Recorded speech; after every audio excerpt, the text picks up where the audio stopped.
अरे बेटा, तुम दोनों परेशान मत हो, मैं तुम्हारे लिए अगले महीने ही सारी चीज ला दूंगा। ठीक है पिताजी, अब हम दोनों खेलने के लिए जा रहे हैं। ठीक है बेटा, तुम दोनों जल्दी ही घर वापस आ जाना। इतना सोचकर दोनों भाई खेलने के लिए अपने दोस्तों के पास चले जाते हैं।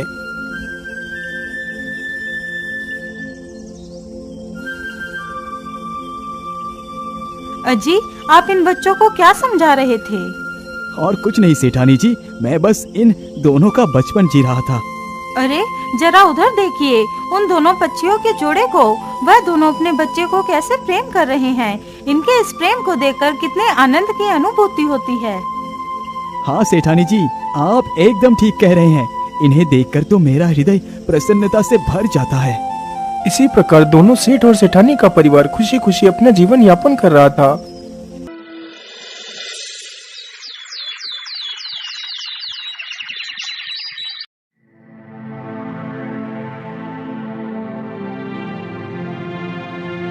अरे सुंदरी, तुम्हें क्या हुआ?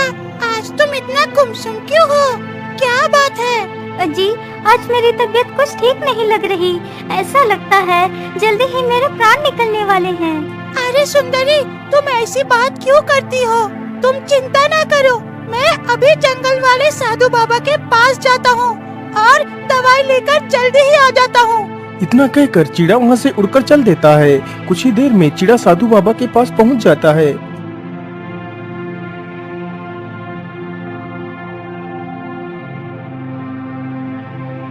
बाबा आंखें खोलिए बाबा, मेरी मदद कीजिए बाबा। क्या बात है, तुम इतना परेशान क्यों हो? क्या बताओ बाबा, मेरी पत्नी की तबीयत कुछ ठीक नहीं है, इसीलिए मैं अपनी पत्नी के लिए आपके पास दवाई लेने आया हूँ। फिर साधु उसे कुछ पत्तियाँ देता है। हे पंछी, तुम इन पत्तियों का रस निकालकर अपनी पत्नी को पिला देना तो वो ठीक हो जाएगी। ठीक है बाबा, अब मैं चलता हूँ, मेरी पत्नी अकेली है। इतना कहकर चिड़ा वहाँ से उड़कर चल पड़ता है और जल्दी अपने घोंसले में पहुँच जाता है।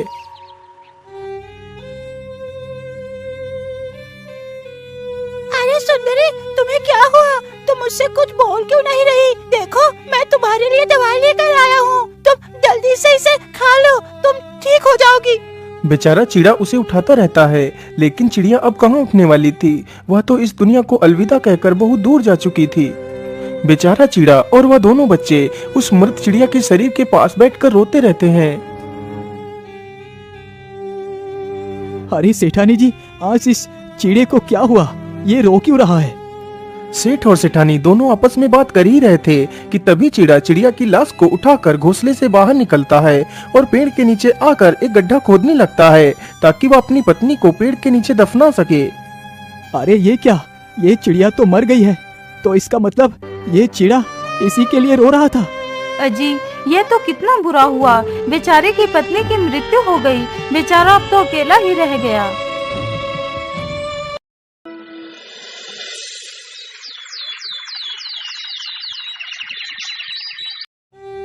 इसी प्रकार चिड़ा के दिन गुजरने लगे। वह अकेले ही बच्चों की देख रेख करता है। एक दिन की बात है, चिड़ा बच्चों के लिए खाने की तलाश में घूम रहा था। आज मुझे घूमते घूमते इतना समय हो गया, लेकिन अभी तक मुझे खाना तो मिला ही नहीं।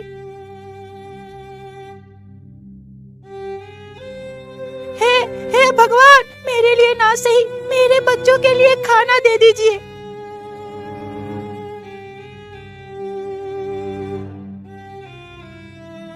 अरे क्या बात है, आप इतना दुखी होकर क्यों बैठे हो? अरे मैं आपको क्या बताऊं, आज मैं सुबह से खाने की तलाश में घूम रहा हूँ, लेकिन अभी तक मुझे खाना नहीं मिला है। अरे आप परेशान मत होइए, आप मेरे साथ चलिए। मैं एक ऐसा खेत जानती हूँ जिसमें ढेर सारे अनाज के दाने पड़े हैं।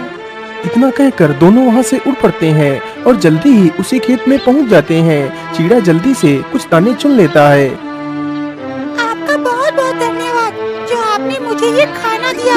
आपकी वजह से मेरे बच्चों को खाना मिल पाएगा। अच्छा, अब मैं चलता हूँ। इतना कहकर चिड़ा अपनी चोंच में कुछ अनाज के दाने रख लेता है और वहाँ से उड़ जाता है।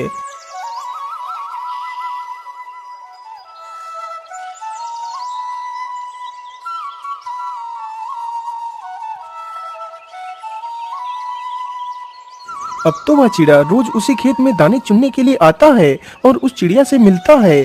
इसी प्रकार उन दोनों को काफी दिन गुजर जाते हैं। अब तो वह चिड़ा और चिड़िया दोनों एक दूसरे से प्रेम करने लगते हैं और उन दोनों ने जल्दी ही विवाह भी कर लिया। अरे सेठानी जी, आज तो ये चिड़ा बड़ा ही खुश दिखाई पड़ रहा है। मुझे लगता है चिड़े ने कोई दूसरा विवाह कर लिया है। हाँ हाँ, आप एकदम ठीक कहते हैं। चिड़िया ने चिड़े के साथ विवाह तो कर लिया था, लेकिन वह चिड़ा के बच्चों को बिल्कुल भी पसंद नहीं करती थी। एक दिन की बात है, चिड़ा कहीं बाहर गया हुआ था। वह चिड़िया अकेली ही घोंसले में बच्चों के साथ थी। अरे सेठ जी, आज वह चिड़ा तो अपने घोंसले में है ही नहीं। सेठ और सेठानी जी दोनों पेड़ की तरफ देख ही रहे थे। तभी उस चिड़िया ने दोनों बच्चों को घोंसले से बाहर फेंक दिया। बच्चे पेड़ से नीचे गिरते ही मर जाते हैं।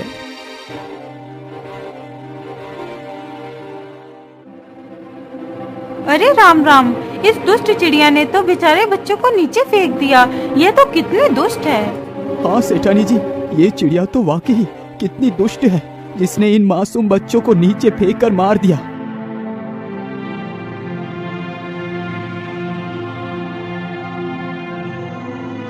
अजी, आज मैं बहुत दुखी हूँ। जब से मैंने उस चिड़िया की यह करतूत देखी है, तब से मेरे मन में एक सवाल गूंज रहा है।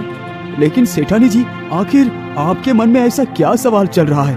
मुझे जल्दी बताइए। सेठ जी, मेरा मन कहता है यदि कभी मुझे कुछ हो जाए तो तुम दूसरा विवाह मत करना। यदि आपने दूसरा विवाह कर लिया तो हमारे बच्चों का क्या होगा? अरे नहीं नहीं सेठानी जी, तुम ऐसी बात क्यों कर रही हो? तुम्हें कुछ भी नहीं हो सकता।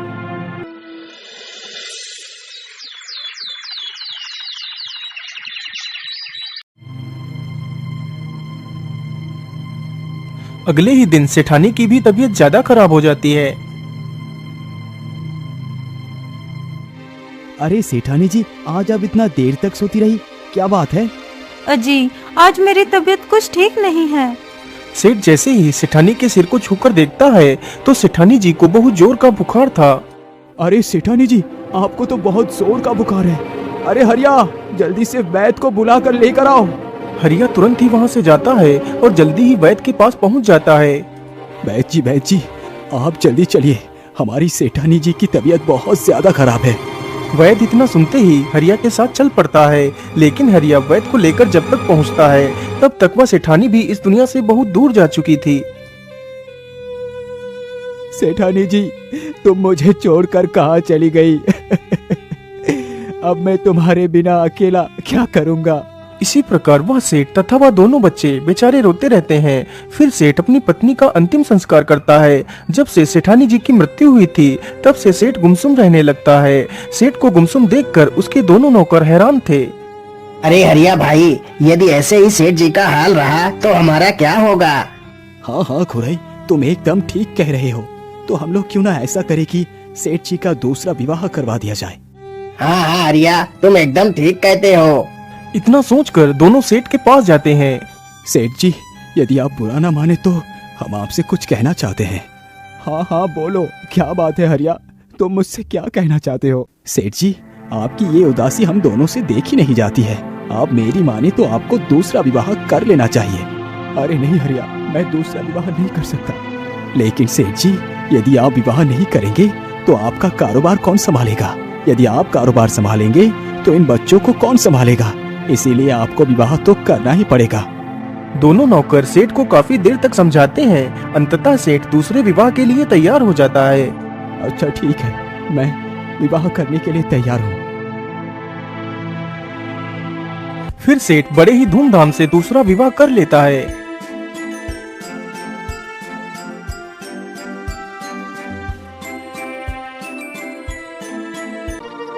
जब से वह दूसरी सेठानी घर आई थी तब से उस सेठानी का व्यवहार सभी के लिए काफी ज्यादा खराब था। वह सेठ के दोनों लड़कों को काफी ज्यादा परेशान करती थी और उनको छोटी छोटी बातों पर डांटा करती थी तथा उनकी शिकायत सेठ से किया करती थी।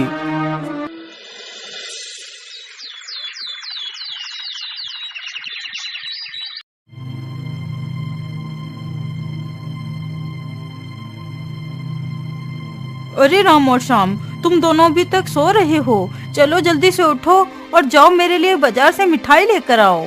लेकिन माँ, घर में तो नौकर है, आप उनसे मिठाई मंगवा लीजिए। आप हमें बाजार में क्यों भेज रही हैं?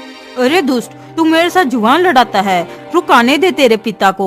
मैं तुम दोनों की शिकायत सेठ जी से करूंगी।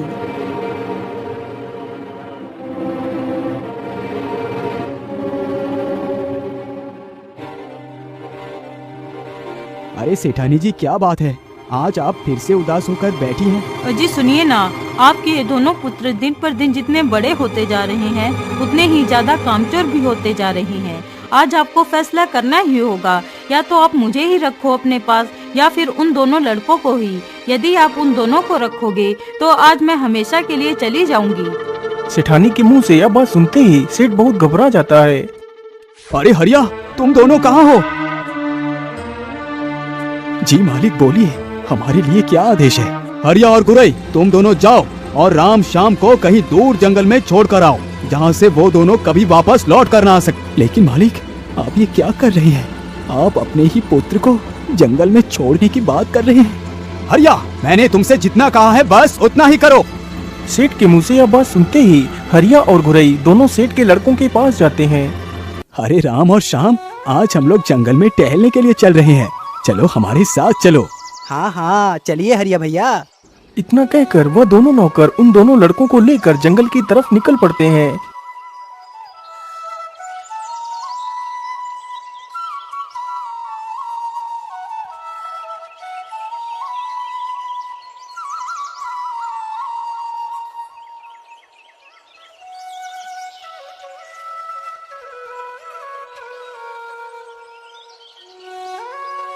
अरे बाप रे बाप, हम लोग चलते चलते काफी दूर निकल आए हैं। अरे बेटा, हम लोग यहीं पर थोड़ा सा आराम कर लेते हैं। नदी तो पास में ही है, हम लोग यहाँ पर पानी भी आसानी से पी सकते हैं। इतना कहकर वह चारों उसी पेड़ के नीचे लेटकर सो जाते हैं।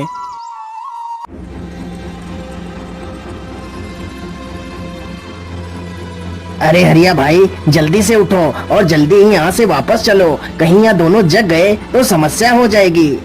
इतना कहकर दोनों वहाँ से जल्दी भाग जाते हैं। कुछ देर बाद जब श्याम की आंखें खुलती हैं तो देखता है हरिया और गुरई दोनों वहाँ से जा चुके थे। भैया आंखें खोलिए, भैया देखिए, वो दोनों लोग कहाँ चले गए? लेकिन भाई, वो दोनों कहाँ जा सकते हैं? मुझे लगता है हमारी माता ने हमें घर से निकलवा दिया है। लेकिन भैया, अब हम दोनों कहाँ जाएंगे? छोटे, अब तो हम वही जाएंगे जहाँ हमें हमारी किस्मत लेकर जाएगी। उसी पेड़ पर दो पक्षी बैठे थे जो आपस में बातें कर रहे थे। अरे स्वामी, कुछ बात कहो तो कुछ समय कटे। अरे क्या कहूँ रानी, इस पेड़ पर दो फल लगे हैं। यदि कोई इंसान इसमें से एक फल खा ले तो वह भविष्य में एक राजा बनेगा, और दूसरा फल यदि कोई खा ले तो वह भविष्य में एक मंत्री बनेगा। उन दोनों पक्षियों की ये सारी बातें नीचे खड़े होकर वो दोनों भाई सुन रहे थे। अरे श्याम, तुम यही रुको, मैं इन फलों को तोड़ता हूँ। राम जल्दी से एक पत्थर उठाता है और पेड़ पर फेंकता है। पत्थर जैसे ही फलों पर लगता है तो दोनों फल टूटकर नीचे गिर जाते हैं। फिर दोनों भाई एक एक फल उठाकर खा लेते हैं। फिर वे दोनों भाई वहां से चल देते हैं, लेकिन उनकी माता की तस्वीर वहीं पेड़ के पास गिर जाती है। वे दोनों चलते चलते काफी दूर निकल जाते हैं। अरे श्याम, हमारी माता की तस्वीर क्या तुम्हारे पास है? नहीं भैया, माँ की तस्वीर तो आपके पास ही थी। श्याम, मुझे लगता है हमारी माँ की तस्वीर वहीं पेड़ के पास ही गिर गई है।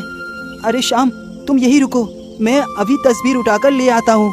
इतना कहकर राम तस्वीर उठाने के लिए जाता है। जैसे ही वह उस पेड़ के नीचे पहुंचता है तो देखता है उसकी माँ की तस्वीर उसी पेड़ के नीचे पड़ी है। वह जल्दी से तस्वीर को उठाता है और जाने लगता है। तभी एक जहरीला सर्प उसके पैर में डस लेता है तो वह वहीं पर गिर जाता है और मर जाता है।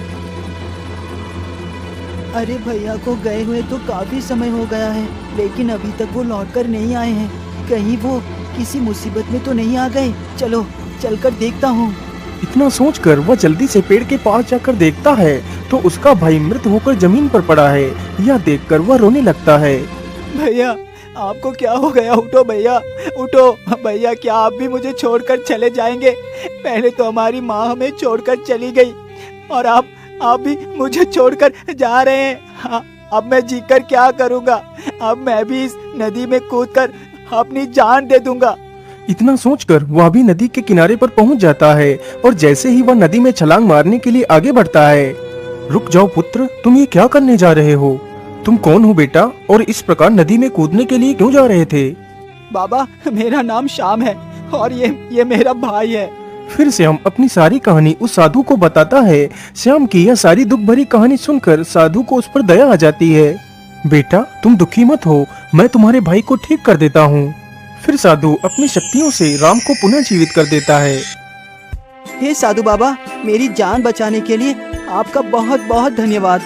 इतना कहकर दोनों भाई वहां से चल पड़ते हैं। दोनों भाई चलते चलते एक ऐसे राज्य में पहुंचते हैं जहां का राजा कुछ दिन पहले ही मर गया था और वहां के लोग एक नए राजा की तलाश कर रहे थे। वहां का नियम था कि राजा का घोड़ा जिस किसी युवक के पास जाकर उसे स्पर्श कर ले तो वह ही उसी राज्य का राजा बन जाता था, चाहे वह इंसान अमीर हो या गरीब। जहाँ यह प्रतियोगिता चल रही थी, दोनों भाई वहीं पर जाकर खड़े हो जाते हैं। घोड़ा चारों तरफ घूमते हुए आता है और राम के पास आकर खड़ा हो जाता है और राम को स्पर्श कर लेता है। अरे ढोल बजाओ, खुशियाँ मनाओ, हमारे नए राजा मिल गए हैं। इस प्रकार राज्य के सारे लोग मिलकर राम को ही उस राज्य का राजा बना देते हैं और फिर राम अपने भाई श्याम को ही उस राज्य का मंत्री बना देता है। फिर दोनों भाई आराम से उस राज्य में राज करने लगते हैं।